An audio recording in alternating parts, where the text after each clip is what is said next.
Okay, we were going up to Carrington, and a work colleague of mine lives next door to Greg and Helen, and she said, make sure you say hello to Greg, he's got the Tamara. So I can't think what boat I was on. It wouldn't have been one of mine because they rarely go. But at this stage, I've come alongside in the dinghy and hung on the rail and had a word to Greg, and just having a chat about the neighbour and our association. And I did say, look, Greg, I know it's a terribly rude question because I've been through the pain of restoring a 23-foot boat, and it's certainly, it's always the last $5,000 I find the hardest to spend. But I did say to him, mate, look, just give me a ballpark. Just give me a ballpark. Anyway, his response was $10 short of bankruptcy. Yes, very good. So with no further ado, Greg, can you please come up and do your presentation for us? Can we have a round of applause for Greg, please?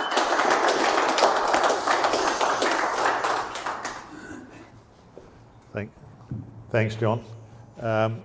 This is my first time ever speaking with a microphone. In fact, it's one of the few times I ever speak. So if you can't hear me, yell out. Thanks for coming. It's fairly cold. I'll try and keep this short. John said I had 4 hours, so I figure by that time the temperature will be about 6 degrees. If I can get this thing working. My boating life, not necessarily Tamara. John asked me to talk about how I got into boating and what boats I've had and that sort of thing. And it's in my opinion, it's a fairly ordinary life. I haven't, as in the email, I haven't sailed around the world.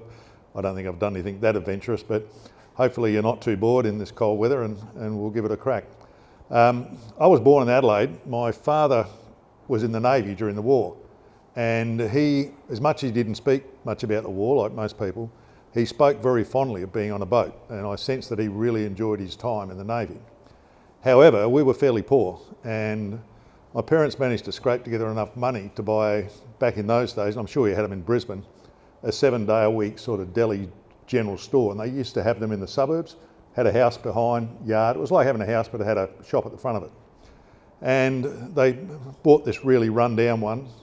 I think they took a big gamble and cleaned it up. But what that meant was they were working 7 days a week, basically at least 12 hours a day. You know, you're opening at 7, maybe getting to bed at, closing the shop at 9 or whatever they used to close it. My grandfather was a cabinet maker. My father came back from the war and did a cabinet making apprenticeship. And then he had a single car garage in the back of the house, and he started cabinet making for people, and quite successfully too. He was a very good craftsman. So that was our sort of life. And the bottom line is we had no money and we had no time. So boating for me, like a lot of people I noticed when I've met them, they've grown up in a family that was involved in boating. That wasn't the case for me. So in my early 20s, I decided, for other reasons I won't go into here, it's too cold, I started from scratch. I started a specialist GMH wrecking yard in Adelaide, and it started out as pre-dismantling. I rented an old foundry. I could afford one Clark forklift. I found it one wreck, put an ad in the paper, and that's how it started. That business then grew to reconditioning, new parts, early Holden parts through rare spares, and one thing another. At some stage in the early 80s, for whatever reason I don't know, it initially started, I remember buying it might have been a Lewis or whatever, I don't know what it was, but it was a green timber clinker hull on a trailer from an undertaker in Adelaide without a motor. And I think I had the grand plan of putting a motor in it, but somehow it never eventuated. I'm getting old, I don't remember all the reasons things happened. But what we did come across was a ski craft. And maybe it had a crook engine or whatever. We put one of our engines in a fully reconditioned engine, we marinised it, and we used to go up the Murray on Sundays and ski. And we had a great time, except one of the problems was we put our name on the side of it, whole parts. And people up there were people up there, and particularly in new Cameros, who had reconditioned engines from someone else, having problems with them. And because we had whole parts on the side, they'd come along to us and say, look, can you help us? Which is understandable. They come up for the day skiing. It's an hour-and-a-half drive to get up there, and things basically turn to shit for them. And so we'd have a look at their engines, and sometimes it was just tuning. Other times we'd have to tell them that they've got a few problems. It wasn't long after that that Dick Smith, not the Dick Smith you're thinking about, but this guy, Dick Smith, owned Camero. He rang me and said, look, you know, here you've been looking after our customers and would you be interested in supplying engines to us? So I said, yeah, we would, but basically they had to be done properly. None of this Kero recon. There was a set standard I sent him and that's the price, and he did it. So we did 253s, 308s and 350 Chevs for Cameros. So having a Camero, doing the work for Camero, I figured, well, we better get rid of the ski craft and get one of their boats. So the first boat I got was a Nordic, and full disclosure here, that's not actually my boat, but it is actually what it exactly looked like, the first one. And again, we put whole parts on the side. It was a really good boat. We had a lot of fun, and that's sort of, you know, we moved forward. Then in 1987, I was approached to sell whole parts of the business. I'd had another business as well, which I'd sold. So I did sell whole parts. And on the way out, I did a deal with Dick to upgrade to the new model he had, which was a Volante. So I had a brand new Volante sitting in the shed with one of our motors in it. We used to slightly work them in our boat, not too much, but so at that same time, we had 3 young kids. Helen was pregnant with our 4th. It was in December, and I just finished also restoring a house we had, and an opportunity came up through someone we knew to get a girl to look after the kids and we could take a holiday. We'd actually been married for about 15 years and we really had not had a holiday back in those days. We never went anywhere. We never did anything. We just worked. We went up the Murray skiing. You know, still had family dinners, went out to dinner with someone and that sort of thing, but never really travelled. So we took the opportunity to go to Brisbane. A mate of mine that I grew up with was living there at the time, and I'd heard about this place called Hamilton Island, which had only been going a few years. And so I went into the Queensland Tourist Bureau and said to them, look, this is what we want to do. When it come to planning the return flight, the girl said to me, look, you can get a direct flight out of Cairns, which is just north, and out of Cairns, and a lot of people seem to be going there. I said, well, where's Cairns? He said, oh, it's just north of Hamilton Island. So I said, oh, well, that sounds like fun.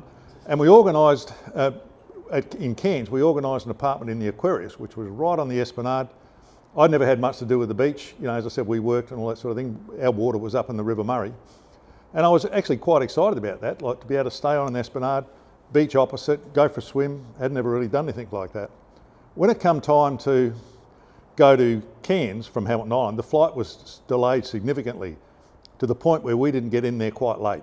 And by the time we got into our apartment, or whatever, it was quite dark. I think we just went straight to bed. I got up in the morning and I was a bit excited about all of this. I thought, well, you know, I'll go and have a look at the beach. And that doesn't come up that well, but that's the Cairns mudflats. I couldn't work out for the life of me why people were going to Cairns, if that's what it was. And it was a huge disappointment, I've got to tell you. That slide's not that good, hey? But any rate, we were there. We'd hired a car, so we were there for a couple of days. So we went for a drive. And when we got to Yorkeys Knob, in the main street there, if anyone's been to Cairns, it's not that big a street, like there's a few shops and one thing or another, particularly back in those days. I think Helen went in to see some sort of shop, and I happened to be looking in the window of L.J. Hooker Real Estate, and the agent came out and spoke to me. It turned out he was an ex-Adelaide boy, and we got talking, and I said to him, and he said to me, like, Cairns is really taking off, and something I mentioned to him, I'd just started doing some warehouses in Adelaide, some small developments, doing some small, like, duplex warehouses. And he said to me, you know, you really should look at doing something up here, blah, blah, blah. And he showed me a block around the corner, and that just took a life. I was quite interested, and the more we looked at Cairns, I was starting to fall in love with it. I love the tropics. And basically that night, Helen and I spoke about it, and I made an offer on the land. And in the meantime, we sort of worked out a plan. Now, also, I just bought my first single-engine aeroplane, a Piper Lance. And I figured, well, this would be a good excuse. We'd still live in Cairns. I'd fly back and forth to Cairns, run up some hours. It'd be fun flying across the country in the Piper. And the more we talked about it, we come up with this other idea, the next level, was bugger it, why don't we actually move up here for a couple of years? Just on the spot. And so we talked that through and thought, well, that's what we'll do. Like if they accept the offer, which they did, on the land, we'd move up for a couple of years. The kids were young, we'd never done anything adventurous. It just seemed like fun, why not? And in conjunction with that, we happened to meet a guy called Ray Grigg, who was a director of GMH, who had been brought over from Melbourne to turn the GMH plant around in Adelaide. They were looking for a place to rent. And that night I got on to Ray and I said, look, would you be interested in renting our place if we moved to Cairns for 2 years? He said, yeah, we'll take it tomorrow. So it fell into place. We went home, had Christmas. I went back in January, organised a house, and we moved up in February. The excitement that Helen had initially wasn't quite there when we got there. She had 3 young kids. By this time she's 8 months pregnant. It's the full wet season. It's extremely humid. And she pretty much said, I want to go home. But I was loving it.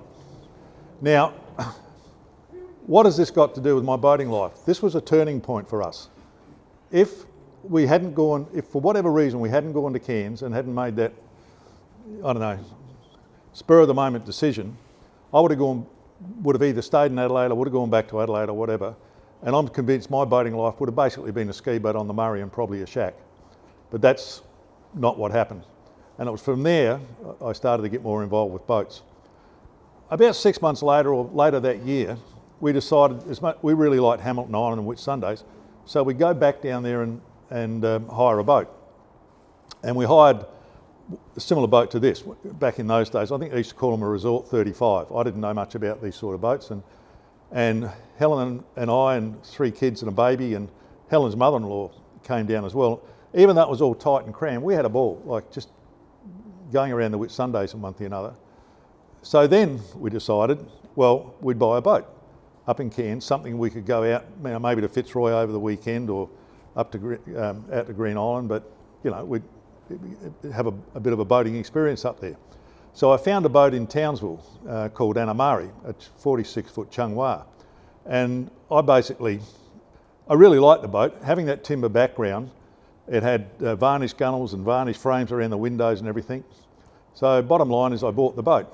By this time we got to know some of the neighbours, and they knew a guy called Frank Thompson who was the skipper for Billfish, quite a well-known game boat up there.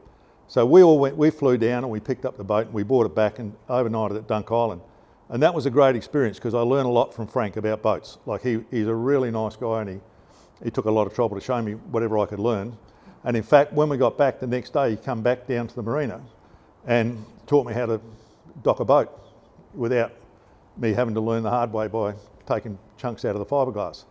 So, that's Anamari there. We had a great time with that boat. As you can see, the varnish work really appealed to me, except after about 6 months, it sort of was really deteriorating. And I thought, coming from Adelaide, I thought someone's done a shit job of this, I learned a hard lesson. The tropics eats varnish. I don't know whether you realise that. Yeah. And so that was one of the downsides of the boat, but I still loved it. And we had a great time. We really did. We'd do weekends at Fitzroy. We'd go out to Green Island for a day. I'd leave it up at Port Douglas. We'd go up there and stay on the boat. If we were,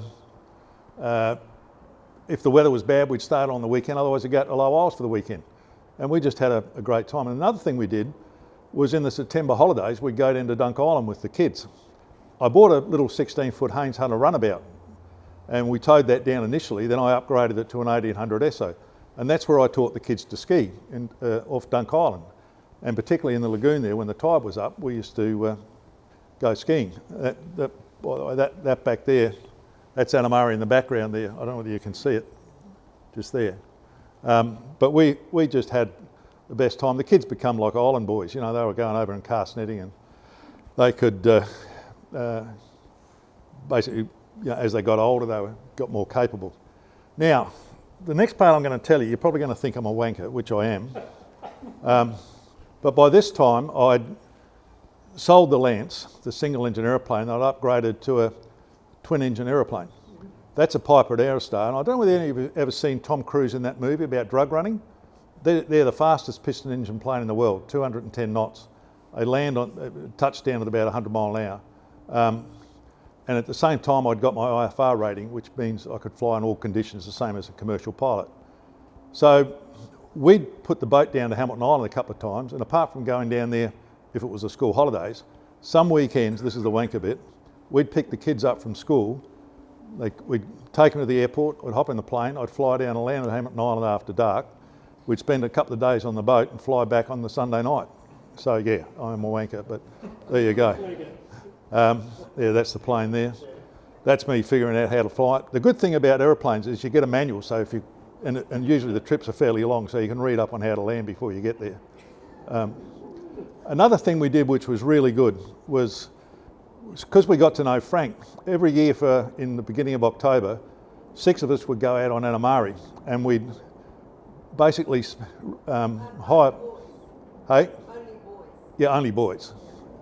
We did have a... That was a mistake.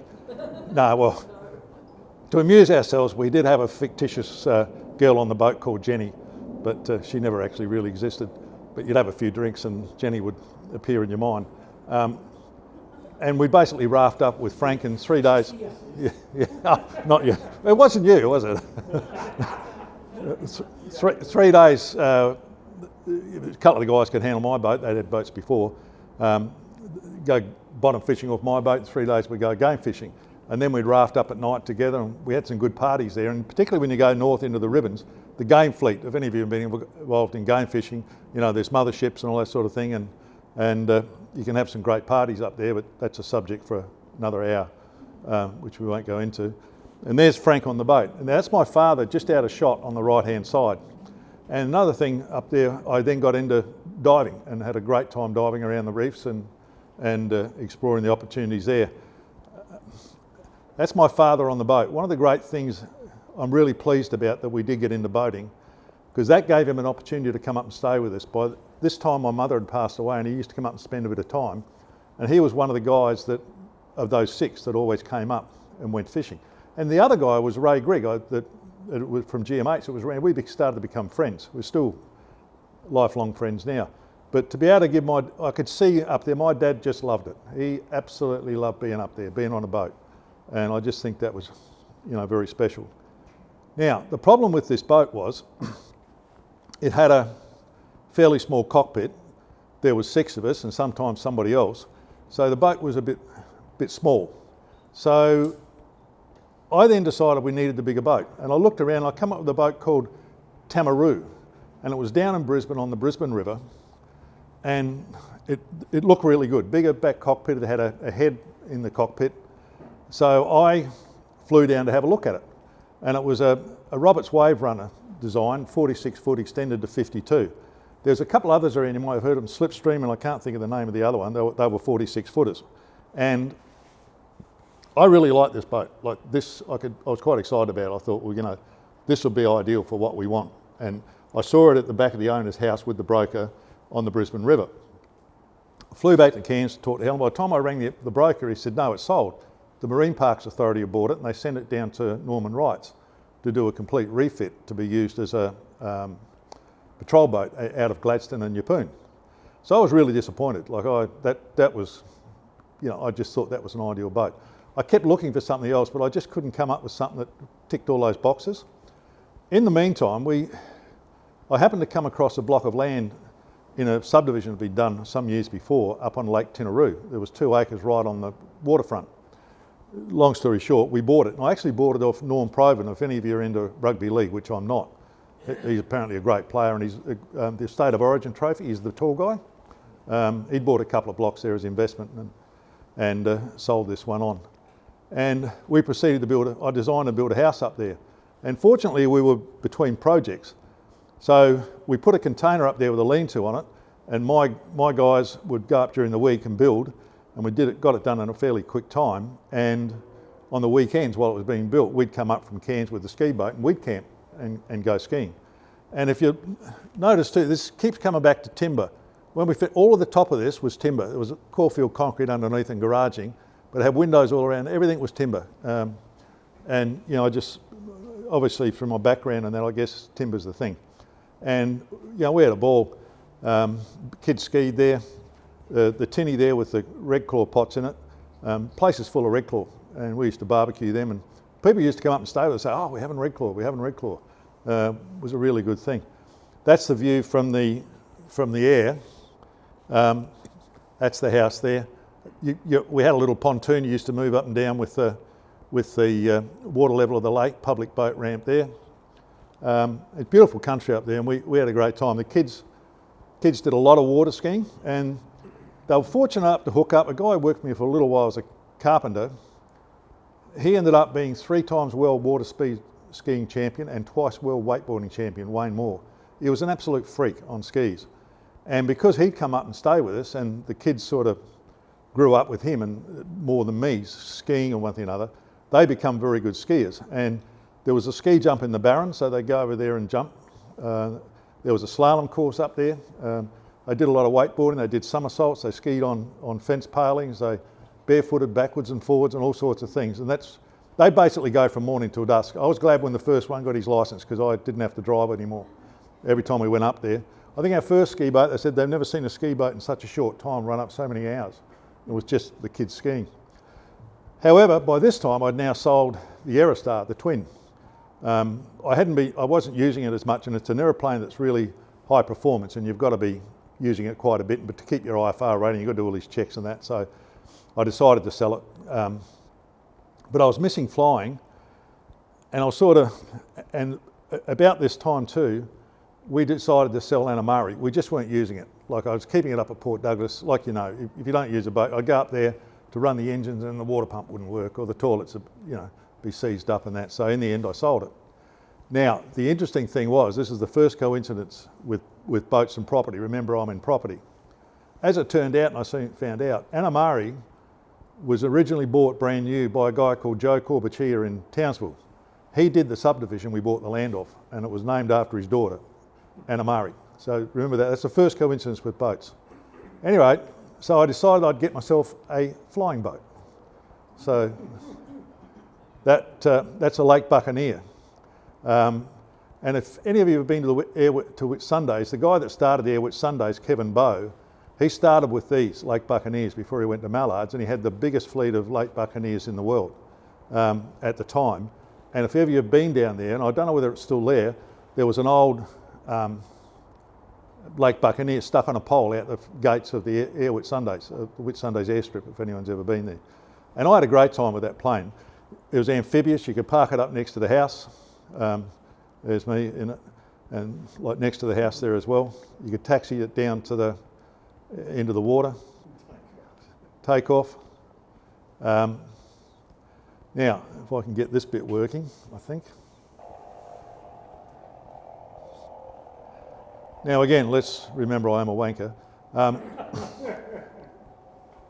We were doing some developments in Townsville at the time, and I always worked from home, and when we were up here, I'd work from here. So that when we were up there during the school holidays, I would get up in the morning, I'd have a coffee, I'd go and check the plane out, I'd get in, start it up, taxi down to the water, pull the gear up, go around the other side of the lake, and as you see, I'd take off. I'd fly down to Townsville, land at Townsville Airport. Bob would come out, my construction manager would come and pick me up. Can you hear me all right? I'm not good with these microphones, just give me a kick up the backside if I get it wrong.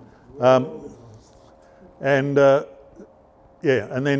I'd fly home that afternoon, land on the lake, and you've got to get these landings good because water's pretty hard as compared to when you land on the land. You've got some shock absorbers in your wheels, and yeah, just land there. I'd whiz around back to the house, taxi up back to the house, shut the aeroplane down, go and have a beer and cook some red claw. It was a good life. And you know, that is a boat. When it's on the water, that is a boat. You can do turns fairly aggressively in it. You've just got to be careful. Oh, I've missed it. If you notice the two pods on the side, unlike a boat where you might be able to turn, you've got to use a bit of skill with your rudders and ailerons and everything, so that you don't let the boat tip a bit. You'll rip a pile. But you can actually, one of the techniques to take off, you can actually go with the wind. If you don't want to taxi all the way down and go back again, you can do a big loop gathering speed, and as you come out of the loop and straighten the aeroplane up, you just put full throttle and you're up in the air in no time, rather than a big long run like you would on a taxi. taxiway. So, yeah, had a ball. Now, all good things must come to an end. We decided in about 2000 that we'd move to Brisbane, and for various reasons, all good. But I also decided, because I was really enjoying the water, the boating life, the lake, the water skiing had become a big part of our family, that I needed to get something on the Brisbane River. And I found a place on the Brisbane Corso. It was almost, again, like it was meant to be. The guy had taken the old house off and had not gone ahead with it. I really wanted to design and build something, because that's what I do. So we managed to find this place, and that's the place there. Now, I've actually can't find some photos, but about a couple of years after moving down, I was getting itchy feet for another boat, another liveaboard boat, and go somewhere. So I found this boat, a Mariner 43 out of Melbourne, and went down and had a look at it. It was a bit untidy, yet I don't know why, because it wasn't that old. And you can see there, the guy put this strap around the popper box there with a piece of wood around the other side, because there was a hole.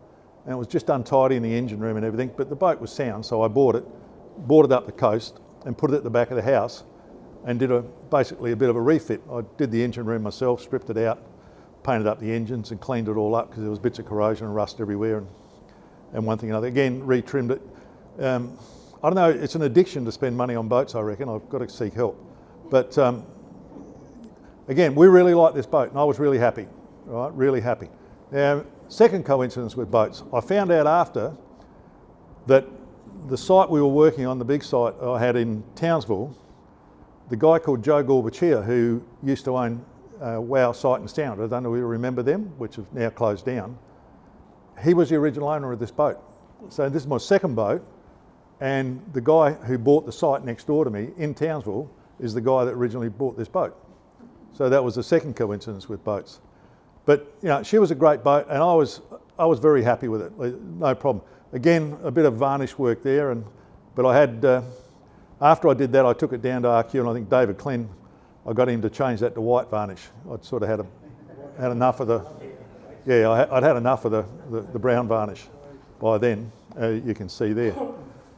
Now, then I bought a trader boat somewhere, I think. I don't know where I bought it. Lo and behold, and Tamara, which was the boat that I'd seen on the Brisbane River, the Marine Parks Authority put it back on the market after about 8 or 10 years. And I couldn't help myself. I rang up the broker, because I really thought that was a great boat.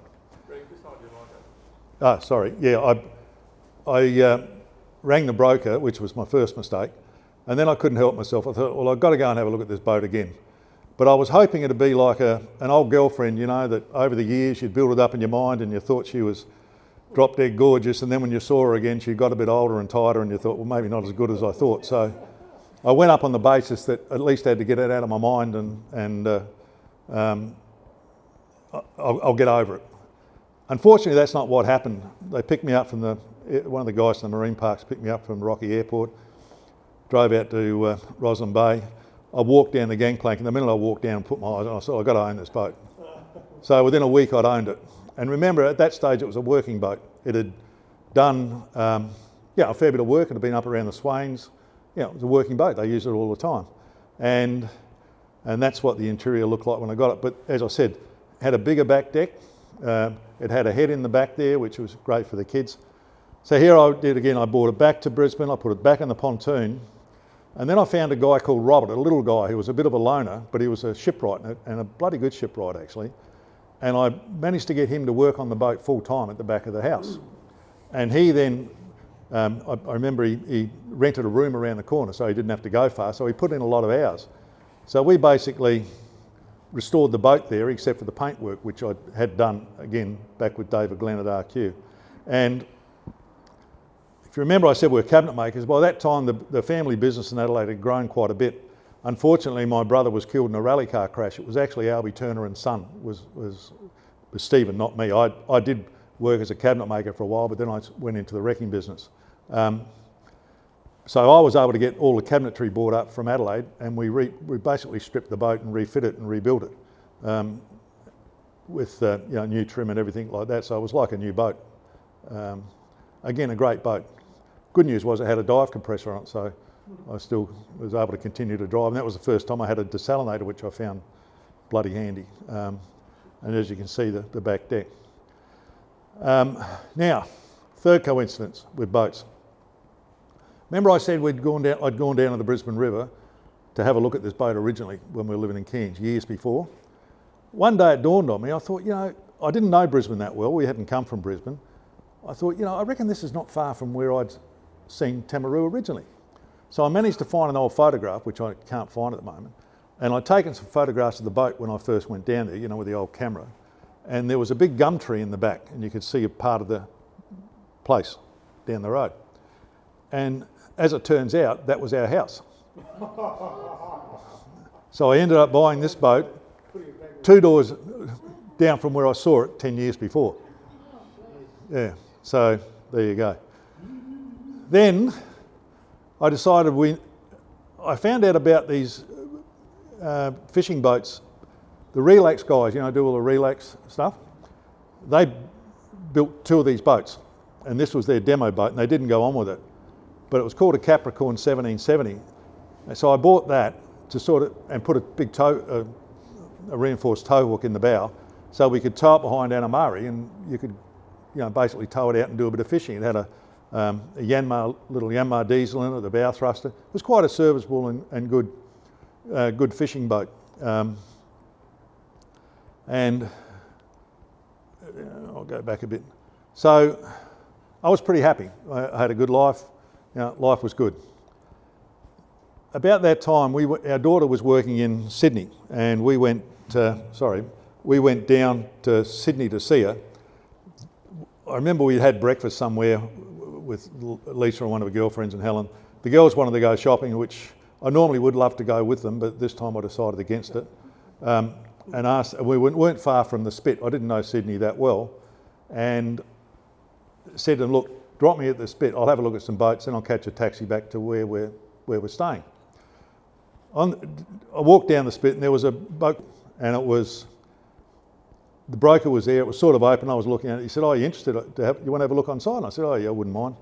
And we had a look inside, and he said, "Well, what do you think of it?" And fair enough, the guy's hoping he's got a customer. And I said, "Look, to be honest, it's not my style of boat. I like a pilot house style of boat. It wasn't really that style of boat." And he said, "Well, look, I think of bringing out a pilot house style, Flybridge pilot house style boat, similar to the Grand Banks and that sort of stuff. And there's a dealer here. I'll give you his number if you want to give him a ring." I went back to the hotel room that afternoon. Unfortunately, I must have been bored. So I ring this guy and inquire about the boat that he's talking about. And he said, "Oh yeah, we're doing something different." So I said, "Well, email me some plans." And he emailed me the plans, and I really liked the boat. I really liked the look of it. And remember, I just finished Tamaroo, and we'd just relocated it to where I wanted to have it, up at Hamilton Island as well. So, we were in a pretty good place. And anyway, the conversation kept going. And I sort of asked him, "Well, how much are they?" And I'm thinking, I'm not spending that kind of money on a boat and that sort of thing. I know what Grand Banks and everything else cost. And he gave me the price, and I thought, gee, that's bloody reasonable. And it started the conversation. We were going back and forth, and over a few days, I think, or whatever. And it turned out I could semi-customise it. One of the things I didn't like was the layout on the flybridge. And I'd learned a bit about boating in the tropics and boating in Australia, and I had an idea of how I wanted to have the boat set up. It was basically a 59-foot pilot house, which you could add 4 foot to in the cockpit alone, which was great. It gave us a big cockpit. And the flybridge, I sort of asked him to send me the CAD drawings, and I sort of redesigned that. And these boats were designed by Jack Sarin, who's a famous naval architect in Seattle, to a fairly high standard with their laminate schedule and everything like that. And I started to get more interested in the boat. But there was a problem, and I didn't want to waste his time anymore, and I couldn't convince myself to do it. This was 2007. In 2005, I had my first open heart surgery. I was supposed to have a quadruple bypass. They could only do 3. And then I was only home a few days, and I had my first heart attack. And as a result of that, the surgeon said it was like trying to stitch a garden hose to a straw. The cardiologist, between them, they told me if I lasted 5 years, it would be good innings considering the condition of my heart. So I said to him, look, I confided him, I said, look, this is what's happened. As much as I'd love to buy the boat, you know, by the time you deliver this boat in 18 months, I'm already 2 years in, like I'm probably, could be dead. And he said, no, well, there's a hull ready to go and we can get you the boat in 8 months. And I thought, oh, this is getting more interesting. So I discussed it with the boss, and in fairness to Helen, again, we figured, look, we didn't know how long it was going to last. It wasn't a great prognosis, but bugger it. I'd never had a new boat like this built for me. I'd had new ski boats, but it just seemed, and I really liked the boat. Like I really liked it. So we went ahead. When we signed the contracts, the contract had on it to be built to American standards. I picked that up and said, I know it. And he said, no worries, yeah, we'll change that. It's built to Australian standards, right?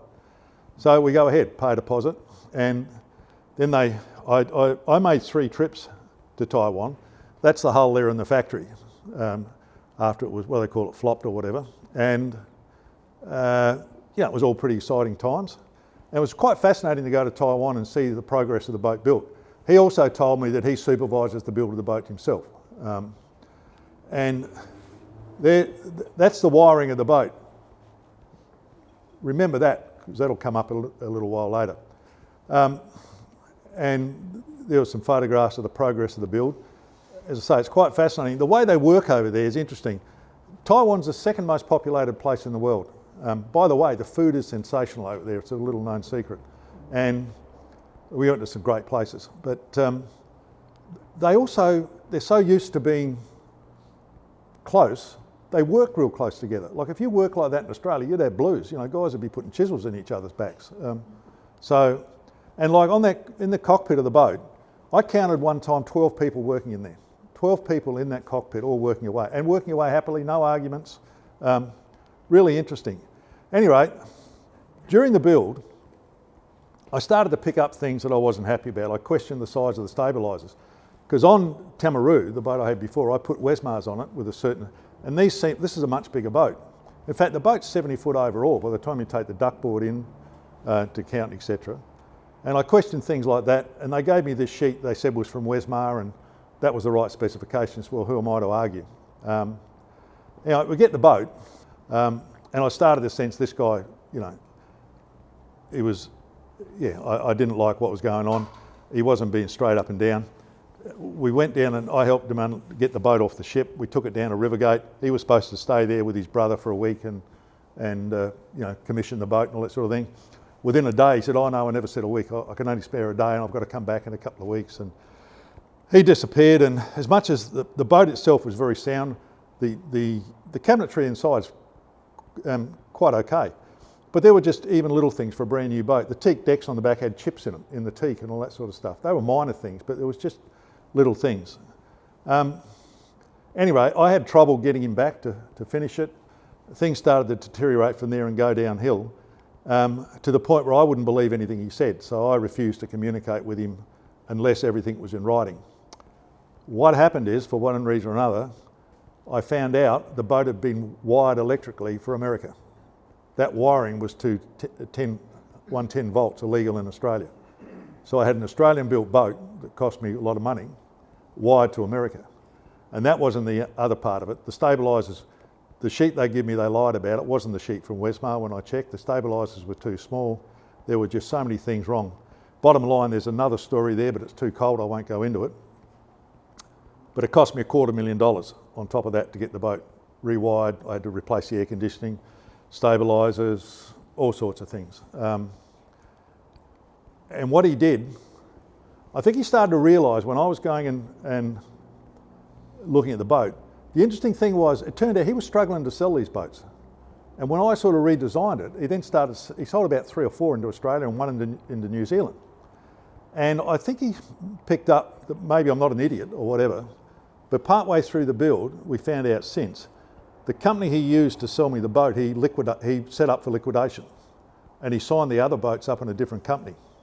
So when I tried to get something done, and he wouldn't answer my phone calls, Symbol wouldn't talk to me, basically in the mail I got a letter from the liquidator saying that, because I was there, owed him a small deposit, which wasn't enough. That was another mistake I made. That's all that was outstanding. basically saying they'd liquidated the company and he was gone. So I went to a solicitor and I got the best piece of advice I've ever got. Don't pay me another 250 grand to get nothing. So, but he said, if you really want to bring these guys to task, post a website. I said, what do you mean post a website? Post a website about it. He said, if you're truthful and honest and factual, there's nothing they can do about it, absolutely nothing. And at first I thought about it, and again for another, he did something pretty grubby, but as I said, it's getting too cold, we don't hear all my shit, but basically in the end that's what I did. And I think it's something that has to be done. There are some grubs in this industry, and what was interesting, when I first thought about buying the boat, when we got really close and I was going to sign the contract, I asked him to tell me a couple of people that he'd sold boats to before. And I spoke to these people and we went and saw one of them, and they were very guarded in their conversation. And I found out after what was happening, even though he hadn't liquidated on them, he wasn't looking after them, like he wasn't doing stuff, he was trying to get out of everything he could. So that was a pretty ordinary experience. I'd planned on a few months in Brisbane, and then it was to go up to Hamilton, that's where it was going to live, where it did. But that turned into 12 months in Brisbane, fixing it. Was slipped, fixed, stripped, pulled apart, rewired, all sorts of things. But the good news was, it was a great boat, and it did end up, that's to say, it's a decent sized cockpit. That's it basically finished, and we did end up taking it up to to Hamilton Island, where basically we had it there for 11 or 12 years, and we had some great times on it. That's on the way to Hamo, and it was quite well. Yeah, it was a lovely boat. 3 cabins, a decent master, a double in the bow cabin, the guest cabin, two en-suites down there, big cockpit, and it had an external head as well, which was really handy. I'll just go through these quickly, it is cold. That was a master suite, it was the guest cabin forward, engine room. Now this is the bit I was talking about. What I did, I made him put a big table up there, because being up in the tropics, I didn't want an enclosed fry bridge, and it was just all clears, and you could open it up at night, and we used to have dinner up there, and there was a barbecue here and some fridges and that, and the tender up here, when you took it off, you could basically put the, you can't see it that well, the davit to one side, and at night you'd be up there and you could have drinks and nibbles and watch the sun go down. Our berth at Hamilton Island was great because we were able to go stern in, and that's the leads there, and in the evenings we'd have sundowners there on the front of the boat. It had a seat at the front. That's another couple that had a boat up there, one of the anchorages. And I said, we just had a great time. The kids up there, that's like I was talking about up on the flybridge up top, catching a few fish, me at the front of it. And we caught a few sailfish off it as well. Up there, we used to go out, one of the things we'd do, we'd go out to the reef for a week, particularly mainly with the kids or mates and that sort of thing, and they'd go spearfishing and catching lobsters and crays, and so it was great. And this is a place we went to up in Gloucester Passage. I don't know if you've ever been up there. It's a place called Monty's. It's since closed, and the couple that ran it were just fantastic. We had some great times there. You heard of the Shag Island Yacht Club? Yeah, well the Shag Island's right there. I think we know that. And it's called Shag Island because it's where all the shag shit on the island. That was a bit of a joke. Not the other. No. Yeah. Now also remember 2007, Cyclone Debbie. Well, our boat was at Hamilton Island when Debbie hit, and I got sent that photo about 11 o'clock at night on my iPhone from someone I knew that was allowed to stay on the island, and he'd taken that shot. And yeah, sorry, it's not real good on the wall, but if you actually, if I can sort of simulate, about here is a boat that looks very much like my boat. I mean, I was not happy, and the finger we were on, G-arm, was here, just out of shot. So I was pretty convinced that my boat had been basically wrecked. As it turned out, that wasn't the case. But that's the level of devastation. I don't know if you've ever seen it at Hamilton Island. It was an enormous... 2007. 17, did I say 7? Yeah. So at this stage you sold Camero? Yeah, I did sell Tamara. Yeah, I sold it to a really nice couple in. Yeah, you know. I know the. Yeah. He's just recently sold it. Yeah, the Trevor. Yeah. Yeah, lovely guy. Beautiful boat. Yeah, thank you. And he, in fact, we seem to end up becoming friends of people we sell the boats to, so they must be all right. Well, we went and stayed with him a couple of times after, and he used to ring me up and ask, about the boat and that sort of thing. However, that's our boat, and what happened, the only damage we got, a lot of, you can see, that these are more recently, our marina and this marina here is more recently put in. And it was the marina, the old marina, the original marina that fell apart right on the, what do you call it, the northern side. And so that was where a lot of damage was also done to the boats on the other side of this arm. But our arm was pretty good, except for some clown, I'd say. Had a big catamaran with a big mast on it and didn't secure it properly. That broke free and bounced down the finger. We were right down the end of G-arm, bounced down the finger on the boats, got caught up in a boat sort of down here somewhere. The mast broke and went across the front of our boat and took out the bow rails and that. That then caused the boat to break the front lines. I had it secured pretty well, and it pushed it into the sister ship next door.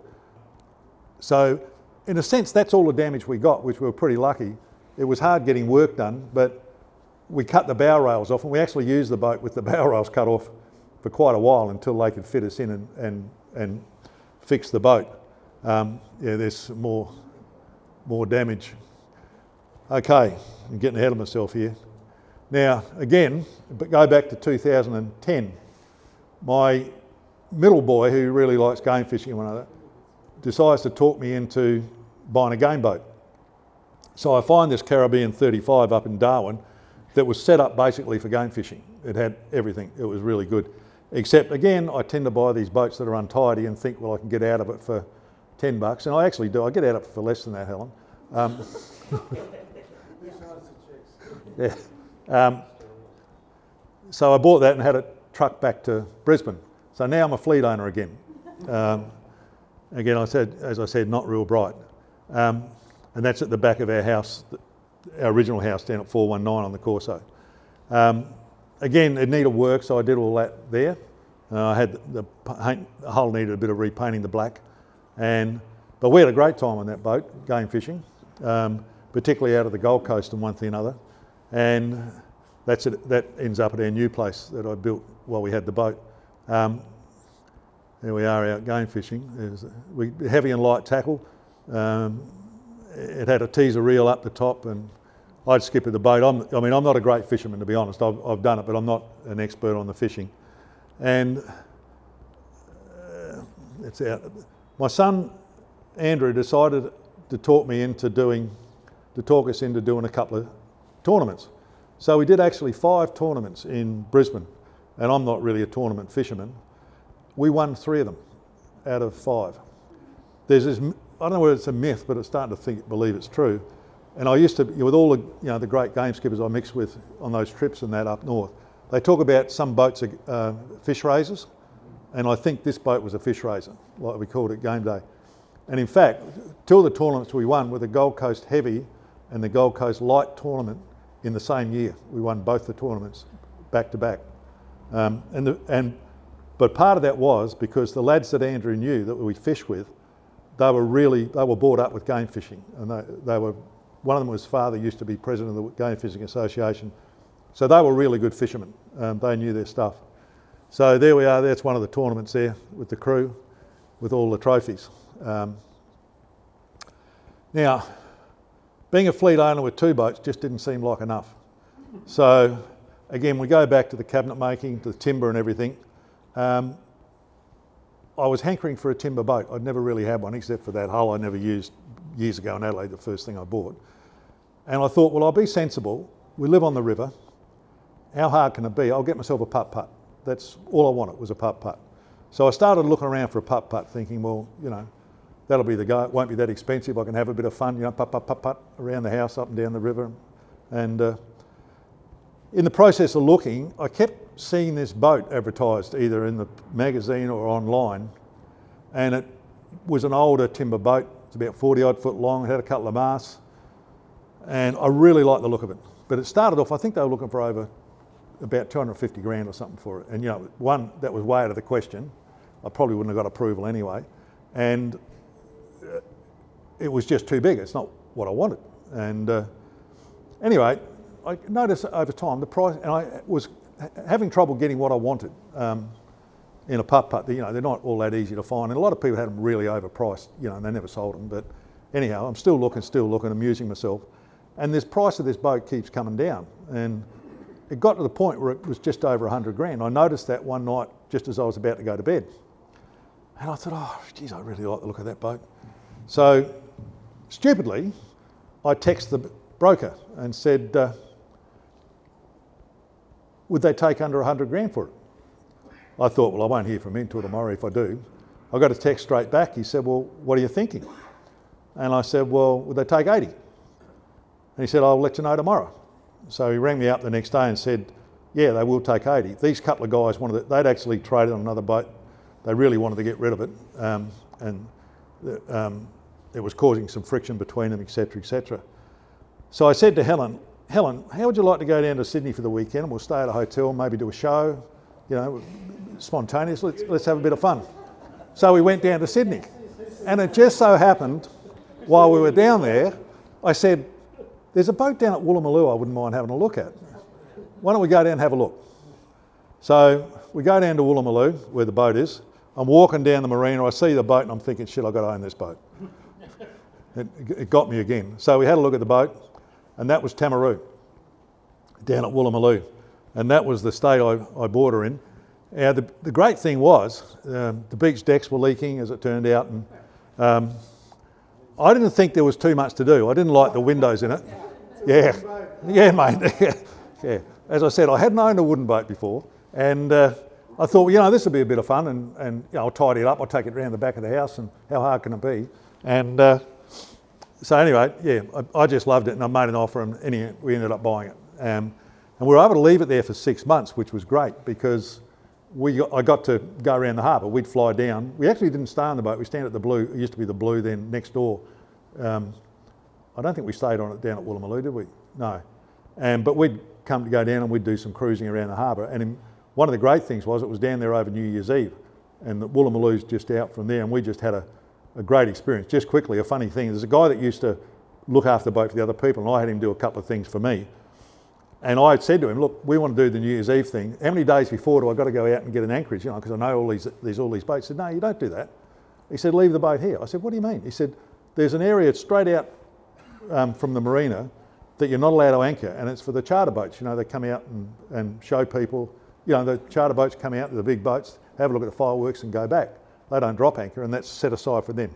They won't allow anyone to anchor there, but you can go out there. So I thought, well, that seems like a good plan. You know. Anyway, we organised for the kids to go down. We rented a couple of apartments around the corner, all excited about seeing the Sydney fireworks, you know, the famous Sydney fireworks. And as the day's going on, this guy's telling me this, yet all the people that have got boats there are taking them out. Look, by the time it come to New Year's Eve, there was 2 boats there. The boat was there because the owner was away, the other one. And he said, look, there's 2 shows, one at, I think, 9 o'clock and one at midnight. He said, as long as someone doesn't drink, so I took one for the team. He said, you know, enjoy being on the boat, and when it's before, go out, hold the boat there. It was a beautiful night, it was dead calm, hold the boat there and have a look at the fireworks. Well, then the Navy moved their security across. They brought their security boats out, and there's this narrow thing, and I'm looking down, there's bucket loads of boats down there. I'm thinking, I'm not even going to get out there. Like, you know, you're giving me a bum steer. It just doesn't make sense. So I left a bit early thinking, you know, how am I going to get out there? Lo and behold, we get out there, and he was dead right. We went out, and there's this massive area, and the first 9 o'clock one, I think there was 3 big boats there, but we're talking a massive area. It made no difference to us. I just held the boat sideways. The Sydney Harbour Bridge was right there. So it was magnificent. And it was even better at midnight. There was 2 boats, us and another charter boat. And we got front row seats to the fireworks. Anyway, then we decided, well, there she is there. We'd take her back to Brisbane, but on the way, I'd never been to the Hawkesbury. We'd take it in a bobbin head, leave it there for a month, take a month's rent on a berth and go back and forth and do a bit of touring around the Hawkesbury. Speaking of fireworks, and which is what we did. By the way, that's a picture of Tamara being built in McConnell Street, Bulimba, back in 1945. Someone sent me that photograph. So while we were down there, and we did a little bit of touring, I remember ringing Garth Fielding. I said, look, there's a couple of things I want to get done on the boat before I take it back to Brisbane. Who can you recommend? And he recommended, I can't think of the guy's original name, the guy that owned the Cottage Point boat shed, which is there. And so I went round and saw him to get a couple of things done. And these are the couple of things we had done.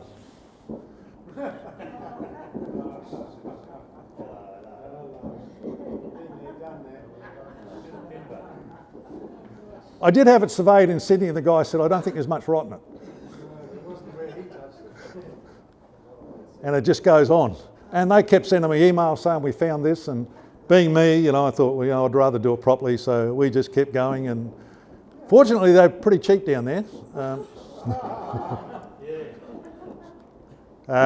Then we ended up pulling up all the decks, as you do, and it became a major. I wanted to replace the windows in the front there anyway. I didn't like those crappy aluminium, and so it just, I really wanted to keep that, the old-fashioned chain system, but he taught me out of it, and it's probably the right thing to do in that we put a hydraulic system in it.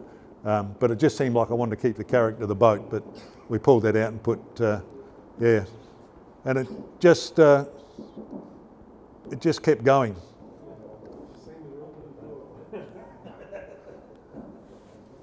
This is all in Sydney. All at Cottage Point, yeah. And there was a couple of times in this we could use the boat until all the major work was done, and we'd go back and forth down there. But I really loved it down there. It was reminds me of the place over the road, or next door. It was a really quintessential old, boat shed, old school. A lot of old boats around. The Caringo Moti, I don't know whether you've ever been down there. They've got all these people. A lot of people have got old boats, and they're all moored off the yacht club there. So that become not a lot of work required. I'll get it at the back of the house and just tidy it up, and it just kept going.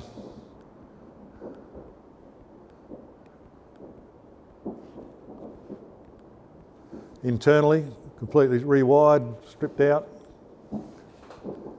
I think the engine was good, still good. I haven't had to spend too much money on that, but and I really like teak and holly floors, so yeah, away we went. We did teak and holly floors. It used to just it had crappy carpet on it, and that's the finished product down at the Hawkesbury. And what we did then, because we loved it so much down there, we joined the Caringo Motor Yacht Club and took a mooring and left the boat there for maybe 2 years, Helen, and we'd fly back and forth and take the boat out for a week and we went to some great places, and that's what the internal looked like when it was finished. 46 foot. Yeah. Now, this is one of the places we found. It's Pete's Bight. And what's interesting to us about it, we booked in there. You can only get to it by boat. And what they do is they have degustation meals during the summer months, Saturdays and Sundays and some Fridays. And the first time we went there, that's her anchored off. And there's like this, it's all open, it's sheltered there. And in the centre where you can't see it about here is a rotunda, and they've got a singer in that there. And they have degustation, and the food's fantastic. It was a lovely day. And this is the first time we went there, and I've never been there since. It hasn't been packed. I don't know why it wasn't that busy that day. At any rate, there was this lady walking around, and she clearly had something to do with it or owned it or whatever, and she'd walk around with this parrot and the dog. And a couple of the staff referred to her as Tammy, and one of the young waitresses, I asked him, because the boat's called Tamara, I said, is Tammy short for Tamara? He said, oh no, I don't think so, we call it Tammy. Anyway, because it wasn't that busy, the guy that was playing in the rotunda when it was finished, he came over and said hello. So we struck up a conversation, and it turns out that's her brother. And I said to him, like, is Tammy short for Tamara? He said, yes it is, same name as the boat. So then we met her, and it turns out she was born in the same year Tamara was built. And she was ecstatic, she was over the moon, she thought it was fantastic. So she had us take a photograph of her and the dog, and Tamara in the background. Now that started a relationship where we used to go there every time we were there. They were lovely people, and even though they were very hospitable and they were running the business, they were probably more than nice to us for some reason. Maybe it was the boat, maybe we got on well with Tammy, and that's her singing. And they were actually a duo. They were born in Renmark, and they were actually a support act for some of the great Australian act, Cole Joy and all those sort of people back then. And they also did a tour of Vietnam performing. And that's her daughter, Tanya, and her and a partner run the place, and she can really sing as well. So we had some great times there. One quick story there, we met John Singleton, or Helen did, and John was always pissed when he was there. And he'd been sort of talking to Tammy about the place, and they had these 6 rooms they let out, and he was saying to them, you should do more with them and you could get more money. And then Tammy went and got Helen and took her over to say hello, and Singleton had a few, and he likes to gamble. And in the process he said, I tell you what, I'll bet this lady $1 million she doesn't know what those rooms cost. And Helen said, I'll take the bet. And she said, in fact, I do. It's $300 a night. He said, oh. So John Singleton owns my wife $1 million. And he hasn't paid. Yeah. Another really interesting time. This is the sort of things that happen. This is more what I want to talk about. I'm not an expert on boats, like in fixing them and timber boats and that, but it's just the joy that the boats can bring you and the people you meet. And this was an extraordinary experience.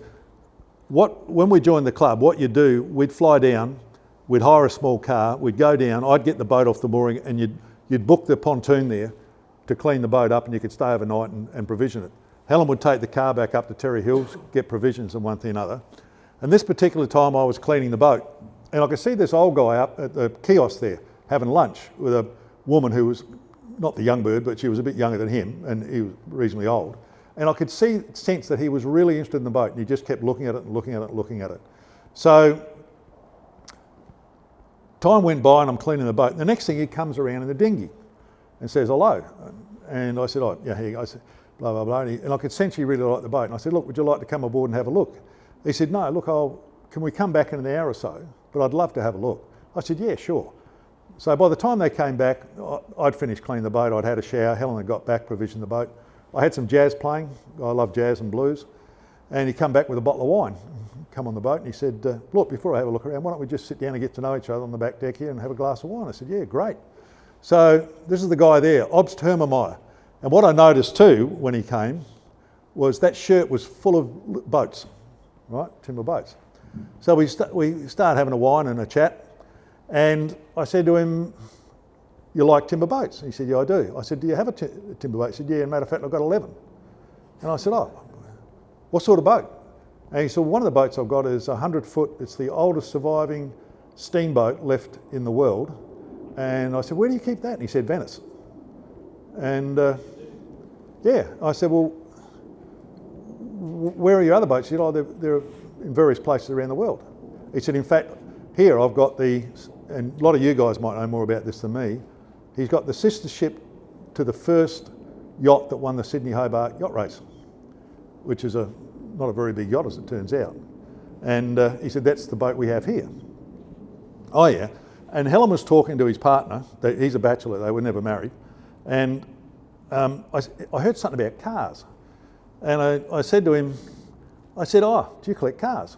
He said, yeah, I do. I said, what do you collect? He said, well, I was collecting Mercedes, but the Arabs are paying too much for them, so now I collect high-powered Porsche racing cars. I said, how many of them you got? He said, 46. And by the way, this guy wasn't big-noting. This was his life. He was a really nice guy. And I was asking the questions. I said, where do you keep them? He said, in my castle in Germany. Where else? I said, is that where you live? He said, oh, no, it's too cold. I live in one of my other houses. And he said, in fact, we come out to Australia. We love it. We come out here for a few weeks, twice every year. And, yeah, we just love being here. So then I'm thinking, like, this guy's got more money than God. And I said, so where do you stay? Now I'm thinking he's going to say, oh, we bought a mansion in Palm Beach or something like that. I said, oh no, we stay on our boat, we love it. At the yacht club, we've got a berth around at the Royal Yacht Club there. The next day when we left, I saw his boat. Like wouldn't be from here to that post away. If any of you know what the first boat that won the Sydney Hobart, I don't, but that was it. It's just a small yacht. And they stay on that and live in it. I said to him, so what did you do? He said, I'm retired now, but he said, my family provided all the sheet metal to all of the major car manufacturers in Europe, Porsche, Mercedes-Benz, blah, blah, blah, right? I joked with him, I said, have you ever collected aeroplanes? He said, yeah, I did go through that stage. He said, I think I've still got a Mustang engine somewhere. And remember I said I had the Jazz plane, and I said, as it turns out, the bottle of wine he bought was from his winery in Europe. He said, do you like jazz? I said, yeah, I do. He said, well, I said, do you like jazz? He said, yeah, I do. He said, in fact, I hold a festival every 2 years for up-and-coming jazz musicians from around the world. And we give young jazz musicians I put that on to give them a go. Oh, fantastic. He said, in fact, the reason we're here, we've come a day early, is to meet up with some friends of ours. He was an ex-jazz musician. He lives here at Cottage Point. And almost on cue, this tinny comes around with this couple in it, and it turned out to be them. And they come along and said, oh, Obs, we saw you were here, you know, on the mooring down there. As I said to them, look, do you want to come aboard and have a wine with us? And they did. As it turns out, the guy, I can't remember his name, do any of you remember the Daley Wilson Big Band? Yeah, he was a saxophone player in it. And he played professionally with them for a few years, but prior to that he'd done a degree in engineering. Then he left to go back to engineering, and as far as I understand, his company, he developed a company that grew to the stage where he did the Gateway Bridge. Right? Then his partner, again, they weren't married, the lady, we start talking to her, and she comes from Cairns, where we used to live. She's actually a professional musician. She sings and plays piano. As it turns out, when the Hilton opened, she was the piano bar act there for years, and we used to go and watch her. Small world. But you meet some really interesting people. Then it come time to bring Tamara home. So I actually got it to Port Stephens. Someone took it there. By this time, and I'll talk about this a bit later, my back's getting worse, my knees and that, and I'm really struggling to spend too much time at sea, particularly on rocky seas and that sort of thing. So hopefully this will play. If I can bore you for a couple of minutes, but I just love this. Coming across Moreton Bay, my son, we did a drone of this, and this boat gives me, I think, more pleasure than any boat I've ever had. I don't know what it is, but yeah, and it cuts the water so well, and yeah, I just love it. And this was on the way back to our house on the pontoon there. But I mean, I won't bore you. This goes for 2 minutes. I could watch this all day long. And I also like the jazz in the background of it, but you can't hear it from there. So anyway, we took it back to the back of our house, and there she is there. It is, and I really enjoy it. And I'll talk more about that in a minute. But what, don't worry, I'm nearly finished. It's getting bloody cold. What then, as if one timber boat's not enough, about late last year, I decided to go back to my roots, and I thought, well, I'd like to get a fiberglass clinker ski boat with a 308 engine in it, just as a classic boat. And we've got a boat ramp at the house. You can't just see it on the right there. So I thought, well, that'd be a good fun project, you know, and I'd do a restoration on it. But being smart this time, I thought I'll get fiberglass. I'm not getting timber again. And so I did actually buy a boat out of Melbourne, and it was a lot worse than I thought. I bought it unseen and got it back, and then started spending money on it. And then stupidly I keep looking, and I come across this boat that attracted my attention, and it was in a garage up on the Sunshine Coast, so I went up and had a look at it. And that's it there. This is the original photograph when it was built in 1972.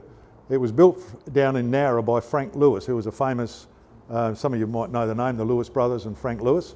The owner that had it built for him was a guy called Jim Craddock, and he was a salesman at the local Holden dealership there. So he had a new 308 put in it, and apparently he was pretty anal, his son was saying. You know, you basically had to wipe your feet getting in and out of the boat, etc., etc. And they used to do a bit of skiing on the river down there, Shoalhaven Bay or whatever it is. Anyway, after about 8 years he got divorced. by this time the boat had only done 200 hours, and he moved to Queensland and brought the boat up to Queensland and put it in a shed. Then he got into yachting. Never used the boat since that day. It's been sitting in a shed for 40 years, right? It's got a timber trailer. It's like new. The leather interior, and it's like it's never been sat in. And you know, the trailer itself, the mud guards, the paint's gone off. But you can see even he's still got his insignia in the back there. I couldn't help myself. Now I pulled the engine out. I haven't done it myself. I don't have the gear anymore or the inclination. I sent that away to a guy I found. And fortunately we could save the engine because it was a new engine, and we've had to bore it out to 40 thou, which is still acceptable. So that's ready to go back in when I get my backside into gear. And apart from cleaning up some chrome work, and I'm going to replace clamps and all sorts of things, anything that's gone a bit corroded, it's pretty much ready to go, hopefully. So, no, I've got a problem with the trailer. I cannot get it registered because I don't have the original registration number, and they didn't have VINs, and they won't cop it here, and unless you can get it engineered somehow, which I can't. So I'm probably, the good news is the ship box I bought's got a really good trailer on it, and I've got to measure it up and see if I can make that fit here. So, and I'll take the engine out of that, which is pretty good, and dump the hull. Yeah, yeah. No, well, there's another quirk too. You've got to be careful. A lot of people don't realise up to 750 kilos you don't need brakes. Over 750 kilos you do. And the number of guys I've spoken to, and a lot of them genuinely think that their inboard ski boat with a V8 motor is under 750 kilos. It ain't. The motor alone's 350 kilos. Forget about a steel trailer and everything else. That other boat I bought was 950 kilos, and I had brakes put on it. Because if you have an accident, you're in all kinds of strife, particularly with your insurance. No, well, that was the plan. I was going to put brakes and everything on it, but and so I just can't get it registered. Now, I had Tamara slipped. David slipped it a couple of years ago and got me down there and pointed out that whilst I think Cottage Point did a real good job, again, there seemed to be the planks, there were some issues with the hull, planks and one thing and another. And he suggested that I sheathe the boat, which I wasn't real keen about. You know, it took me a while to chew down on because I didn't want to cover up the timber, and I didn't know whether it was the right thing to do. So I spoke to a few people. Again, one of them was Garth Fielding, and I decided to get it done. So on the 1st of December last year, we slipped the boat at RQ. They stripped it, and the plan was, which worked, they covered the whole boat up, and over Christmas it was to dry out, and then when they come back after the Christmas break, late January, they'd start prepping it and then sheathe it, which they did, and that's down there on the hard stand. Again, with this background, and that, unfortunately it's not coming up that well. And that's what we did, which was, I'd have to say my budget for that is now 4 times what it was. Again, more rot. He just kept finding it. This, I mentioned the game boat was a fish finder. This bloody boat's a rot finder, I reckon. And you've got to do it properly, which is what I've done. February comes. Remember we had a flood? We live on the river. That's where the boat normally lives. Fortunately, it wasn't there, because if it was there, I would have lost it for sure. By the time the water come up, that's our pontoon, and unfortunately the light's not good, but that's almost over the top of the pylons. I wouldn't have had enough time, because of the mast, to get under the bridges, particularly the uni footbridge. I would not have had enough time to get the boat out. You know, by the time it comes up enough that you realise, shit, this thing's going to flood, you know, I wouldn't have got it. And then on top of that, when that floats off, although it has a stainless steel security wire, which did hold, it won't hold when there's another 20 odd tonne of boat on it. So, and I've been through this before. We went through the 2011 floods in the other house down the road. And so in one way, I'm so glad I made that decision, because honestly, I wouldn't have Tamara today. It'd be at the bottom of the river somewhere. That's the floods at our house. That's our ground floor level. I designed and built this house to flood. We never actually moved out. We were back in the next day when the water went down, just cleaning up mud and that. But that's the pontoon there. It's no longer facing the right direction. And we had a dead camel come down from up north. A camel. Dead camel. I got up one morning, and like the water goes down gradually over a period of time, as you know, particularly up there when you live on the river. And I pretty much always make a coffee, go out and sit on the balcony and read the internet news on my iPad. And I walked out to the balcony, I looked down there and I thought, oh, more shit down there. And it looks pretty good. I went and sat down. Then Helen come out and she's looking, she said, there's something down there. I said, no, there's nothing down there. Look, I've had a look. They said, no, I think there's something down there. And I said, oh, all right, I'll have a look. And I had a closer look and it was a dead camel. And I wondered what the smell was. So actually, Philip and I went down and we got a pole and we pushed it back in and the current took it. So someone else's problem. Yeah. Thank you. This is a bit of a sad, just quickly, a very sad story. This was the ski boat we had in the 2011 floods. And we lost that boat and the pontoon and that relax fishing boat. We're all on the pontoon. They went down the river. Carl Stefanovic was doing a cross. Helen was watching TV. You know, you're all watching news when the floods are on.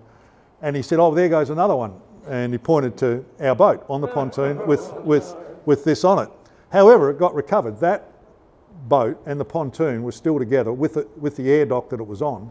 And they put it up Aquarium Passage. And we were Club Marine Claim 01, right?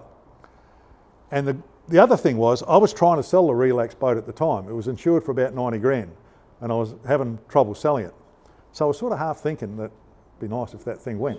And anyway, the Club Marine did the right thing. They took the boat back. A few days later, I'm thinking, well, I'm sure that bloody Capricorn's gone and I'll claim on the insurance. A guy I knew vaguely rang me up and said, oh, Greg, he said, I've got good news for you. I found the fishing boat. And I don't know how he interpreted the, oh. And I felt like saying, mate, get a hammer and put a hole in it, but I thought you can't do that. So anyway, got the boat back. Good news is I sold it for 60 grand. So it would have been better if it got sunk. In the last floods, I sold that because the boys were overseas playing rugby and they weren't skiing as much and the boat wasn't getting used. And I got a bit pissed off because the steering seized up because it wasn't being used, and I fixed that. David Haddock, he had 3 young boys down the road, they lost their ski boat permanently. So I basically sold him that boat on the basis that if the boys wanted to have a ski, and he knew the boys well, they could go and grab the boat and they taught their kids to ski and everything anyway. So that's what we did. So this flood, I noticed it going past our house again. And I said to David, I think I've seen your boat. And as it turns out, that's a photo out of the Courier Mail. It didn't make it, so she didn't survive 2 floods. But anyhow, that's life. Now I've just spoken to David today. I'm hoping to have the boat finished for this event in 2 weeks' time, and he guarantees me he'll be finished mid next week. The canopy should be done next week, so hopefully I'm going to make the event. And it is being photographed for the Moreton Bay book 2 weeks today, if that goes ahead. So again, a lot more work than I thought. We've ended up doing a full repaint again. They keep finding rot and whatever. There is 2 more bits of rot that he doesn't want to deal with at the moment because if it grows to life, I won't have the boat ready for next week. So, anyway, that's basically my boating story. Welcome to the club of suckers. So thanks for listening, and sorry about the cold weather.